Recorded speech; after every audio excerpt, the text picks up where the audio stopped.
Olá pessoal, sejam todos bem-vindos. Vamos dar sequência aí à nossa série de vídeos sobre segurança digital e vamos falar hoje sobre o tema códigos maliciosos. Vamos falar sobre os malwares, sobre os vírus, o worm, o botnet, outros tipos de códigos maliciosos e as formas de prevenção.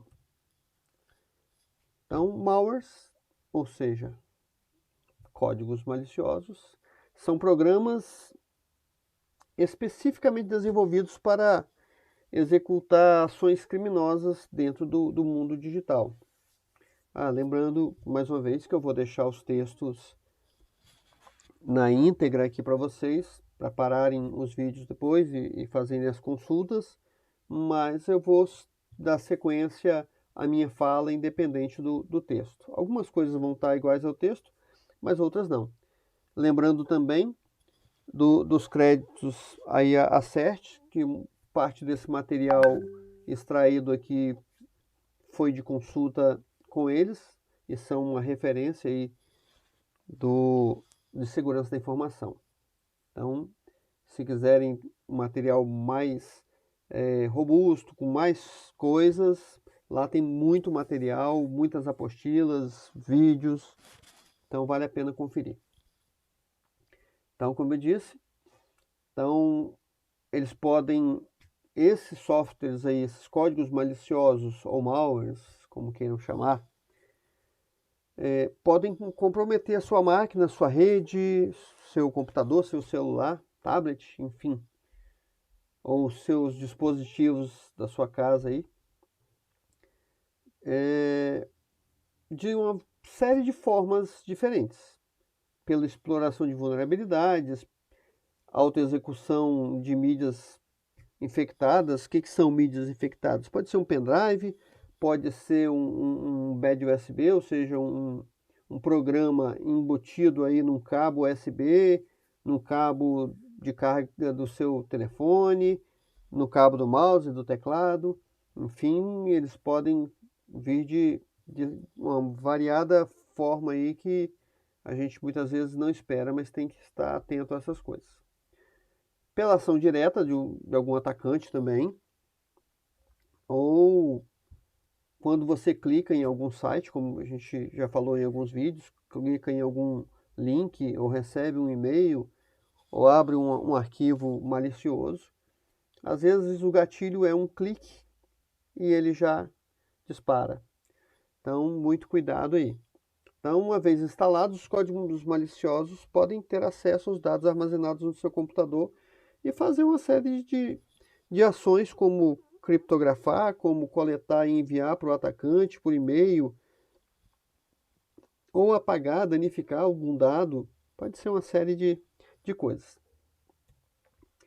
Então, o vírus, né? O vírus também é um tipo de malware, é um software malicioso. É um programa, ou é parte de um programa de computador que é malicioso, né? E que é feito de acordo com o que o atacante pensa, com o que ele quer ou qual a finalidade que ele quer daquilo. Como eu disse, pode ser uma série de coisas. E os vírus é porque a gente tem o costume de chamar tudo de vírus. Qualquer coisa que acontece na nossa máquina, no nosso celular, no nosso computador, tablet, notebook, tudo a gente fala o nome vírus, assim como a gente usa a terminologia hacker para todo tipo de atacante no nosso cyberespaço aí, do nosso reino digital. Tudo que causa problema no computador a gente denomina vírus, mas tem uma série de softwares maliciosos diferentes e para diferentes coisas. Ele pode se hospedar aí através de um programa, dentro de um outro programa que você vai baixar na internet, dentro de uma imagem, dentro de um e-mail. Então tem uma série de coisas que podem esconder esse software malicioso, ou esse código malicioso, ou esse vírus, como queiram chamar.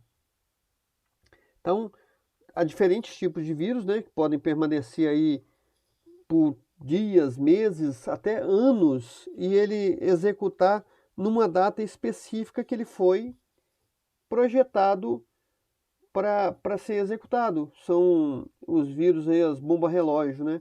Os vírus de timer. E eles têm um timer nele que vai executar quando o relógio da sua máquina marcar X data, hora, minuto, e ele pode realizar uma série de ações que ele foi projetado para fazer. Pode ser um vírus de script, né, que pode ser em VB, pode ser em Java, em Visual Basic, ou Java, ou um HTML simples. Então pode ser um vírus de macro, que é um tipo de vírus específico de script. Pode ser vírus de telefone celular, que se propaga de celular para celular por meio de Bluetooth, por meio de mensagem de texto. Então, e pode ir infectando um atrás do outro. A sua agenda inteira ele pode estar mandando informações sem mesmo você clicar. Muitas vezes você recebe e-mail, clica aqui porque está acontecendo uma promoção. Às vezes você recebe uma mensagem do seu amigo, não sei quem está dando brinde para os primeiros 10 que se inscreverem. Eu já me inscrevi, vai lá, corre lá.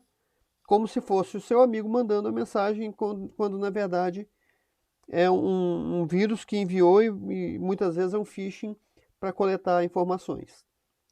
Os worms, que é um programa capaz de se propagar automaticamente pelas redes, enviando cópias de si mesmo, ou seja, ele se autocopia e manda para todos os computadores ou máquinas aí da sua rede.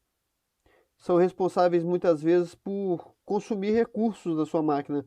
O que é isso? Está executando um programa sem parar e consome memória, consome processamento da sua máquina, e outras ele pode abrir portas para que o invasor consiga entrar.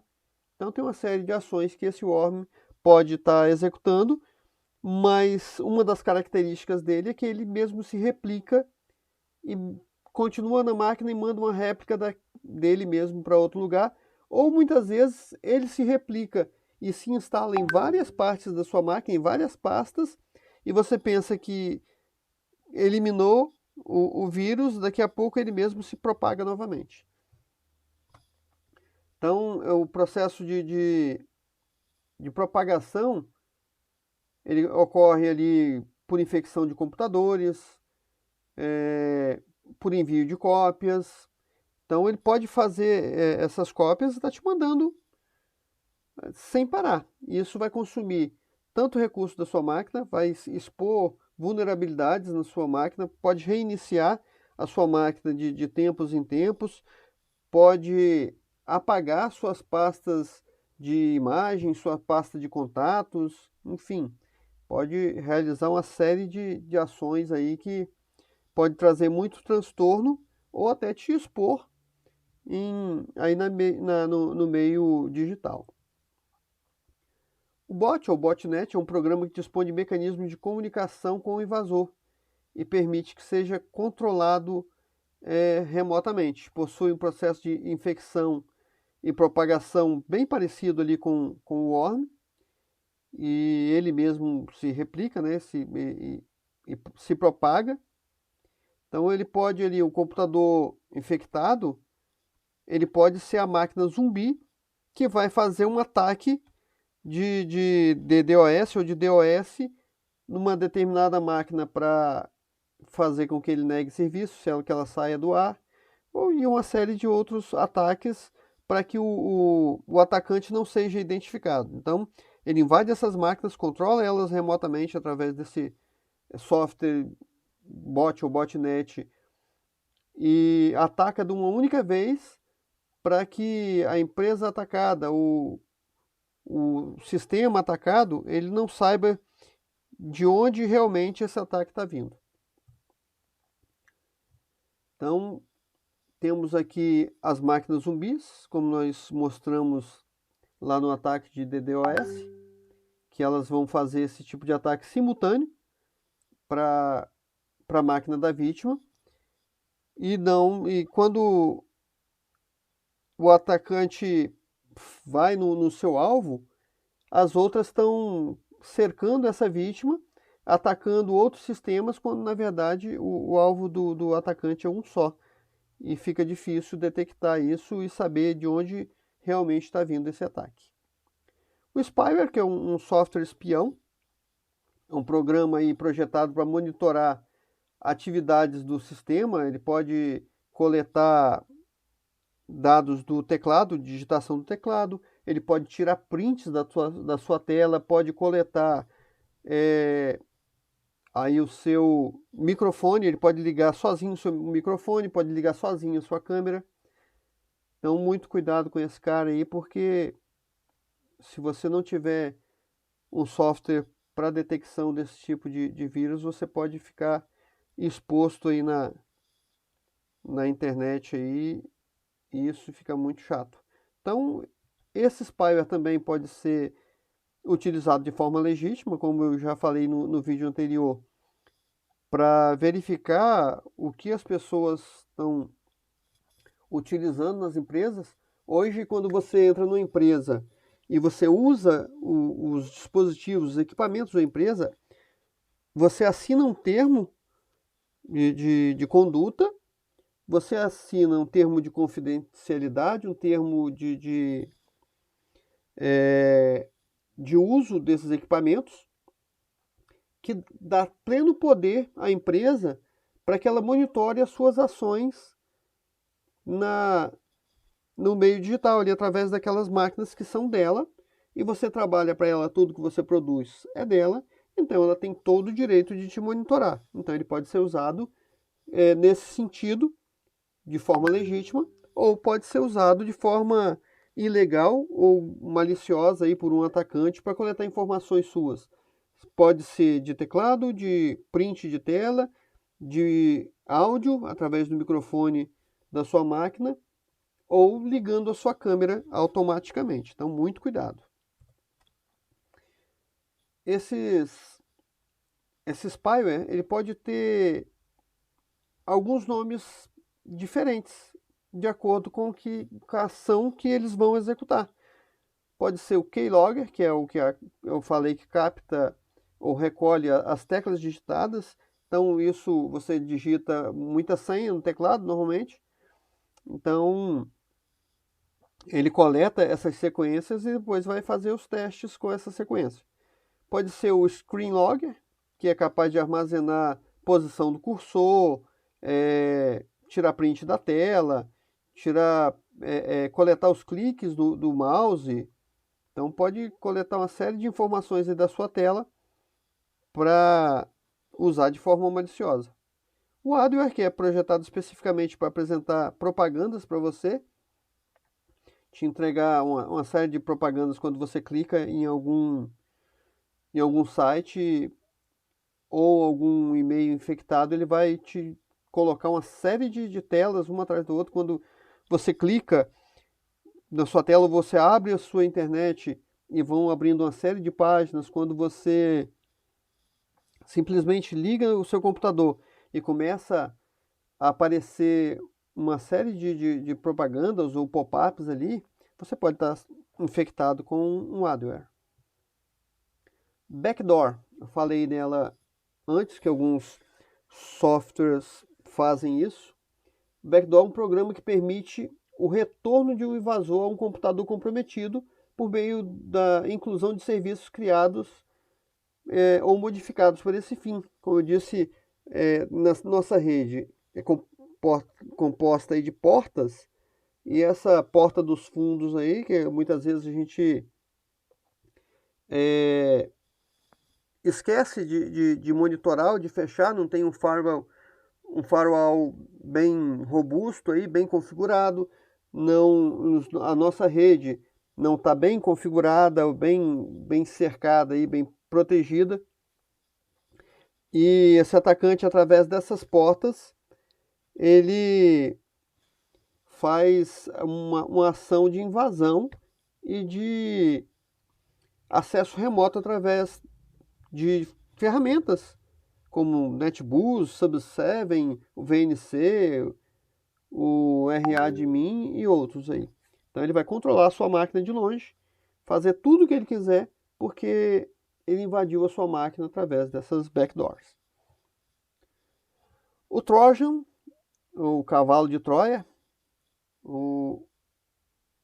essa ligação é justamente com a história lá dos gregos e os troianos lá, quando os gregos não conseguiam vencer Troia, e eles fizeram um cavalo de madeira e os soldados se esconderam dentro desse cavalo e foi deixado de presente ali na porta das muralhas ali da cidade, nos portões da cidade, e eles puxaram esse cavalo para dentro das muralhas, e à noite os soldados saíram de dentro desse cavalo e abriram os portões da cidade para o exército grego conseguir entrar. Por isso que a gente usa muito essa expressão presente de grego. E o cavalo de Troia é a mesma coisa, porque você recebe um software ali, você baixa um software, você recebe um e-mail, você clica numa fotografia e muitas vezes você recebeu, está todo empolgado, porque conseguiu baixar ali aquela fotografia, aquela imagem, aquele vídeo, aquele programa, e ali dentro vem o tal do cavalo de Troia, ou Trojan Horse. Viu? Meu inglês é bom pra caramba. Então, quando você clica ali, sai o presentinho grego ali de dentro, que é um software malicioso para executar uma série de ações. Então, exemplo de Trojans, né, que você recebe através de sites da internet, através de cartões virtuais, álbum de fotos, jogos. Então vem através de uma série de coisas que você baixa aí na internet ou você recebe na internet, pode conter esse software malicioso que é chamado aí de cavalo de Troia. Então tem, dentro dessa denominação aí de cavalo de Troia ou de Trojan, são classificados, assim como os demais tipos de vírus, de uma série de nomenclaturas de acordo com o que ele vai executar dentro da sua máquina. Tem aí o Trojan Dropper, o Downloader, o Backdoor, o DOS, o Destrutivo, o Clicker, o Proxy, o Spy, o Bunker. Então tem uma série de denominações e de acordo com a ação que esse cavalo de Troia ou esse Trojan vai executar, ele tem denominações diferentes. A gente facilita isso no meio digital para você não ter que criar uma série de coisas, uma série de nomes que você vai colocar e divulgar.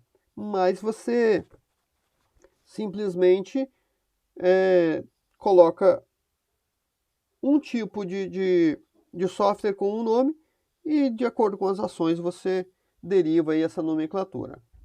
Os rootkits, é um programa aí e técnicas que permite esconder e assegurar a presença do invasor, né? Conjunto de programas e técnicas fornecidas pelo rootkits pode ser usado para remover evidências de arquivo de logs, para instalar outros códigos maliciosos, ou seja, para controlar a sua máquina, para mapear as suas ações dentro da internet. Então, pode ser usado para uma série de coisas. Quando o atacante ele invade a sua máquina, ele sempre vai deixar um presentinho para que seja executado depois que ele saia. Esse rootkit ele pode ser executado exatamente para apagar os dados ali do atacante, ou seja, os rastros que o atacante deixou ali nessa invasão. Então ele sempre vai deixar alguma surpresinha para quando ele sair e desviar a atenção ou apagar os rastros dele.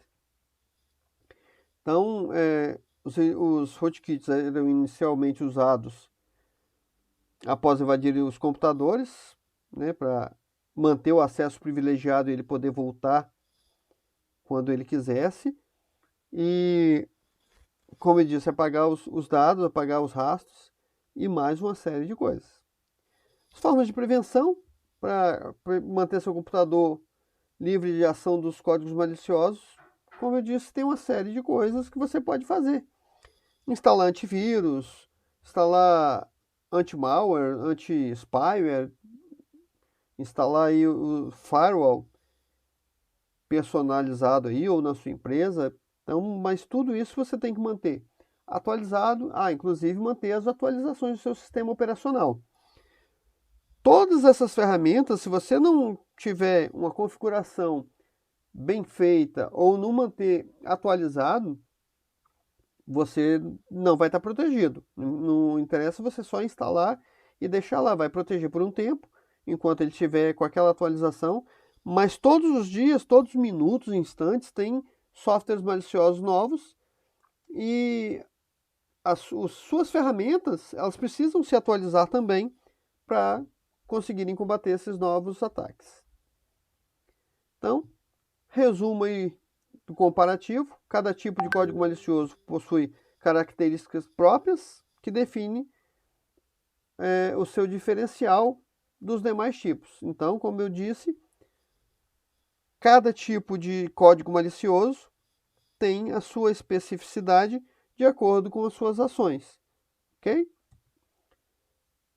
O spam, que a gente ouve falar muito, inclusive os nossos e-mails têm a caixa de spam, onde quando o e-mail reconhece esse tipo de serviço, ele já desvia para lá.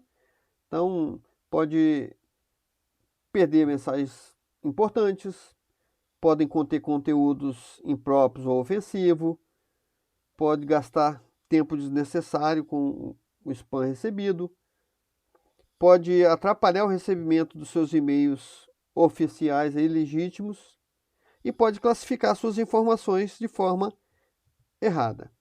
Então, alguns dos problemas relacionados com o spam de provedores e empresas costumam enfrentar são impactos na banda. O que é a banda? Volume de tráfego, é a largura do tráfego que você tem na sua rede. Má utilização dos servidores, inclusão em listas de bloqueio, investimento extra em recursos, ou seja, os problemas gerados ali pode te fazer gastar muito mais. Beleza? Os spams, assim como demais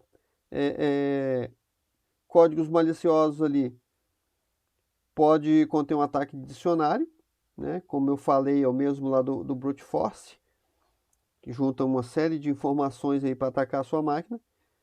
Outros códigos maliciosos podem atacar, então para se prevenir precisa estar atento ao que você está recebendo, atento ao que você está clicando. Então, extensão aí com .dot, .exe, endereços aí mal projetados aí dos links, então fiquem muito atento a isso. Erro de português nos e-mails, tudo isso tem que estar bem afiado aí para você não cair nessas armadilhas. Forma de prevenção, como eu disse, atenção e cuidado, um olhar mais clínico aí. Então pode apresentar, como eu disse, cabeçalho suspeito, pode apresentar erros de português, assuntos muito alarmantes ou vagos, pode ofertar aí coisas muito que brilham os olhos, né? Ofertas muito generosas, com preços aí muito baixos. Então, fiquem atentos aí a essas coisas. Então, as palavras com letras substituídas aí com caractere especial pode ser um indício aí de um ataque aí, de um spam ou de um e-mail malicioso. Então, deixamos aí também mais umas formas de prevenção que vocês podem tomar aí alguns cuidados. Eu não vou ler isso para vocês, porque eu vou deixar para que possam consultar. Mas o principal, atenção e olhar bem apurado para erros de português, erros de legenda, links diferentes lá na barra de endereço, E quando você passa o mouse, aparece diferente embaixo. Então tem uma série de atenção que você precisa ter, ok? Ficaremos com esse vídeo por aqui. Agradeço a todos aí por nos acompanhar, pela atenção. E curtam esse vídeo, compartilhem. Cliquem lá no sininho para receber as notificações. E vamos em frente aí. Vejo vocês no próximo vídeo. Obrigado a todos e um forte abraço.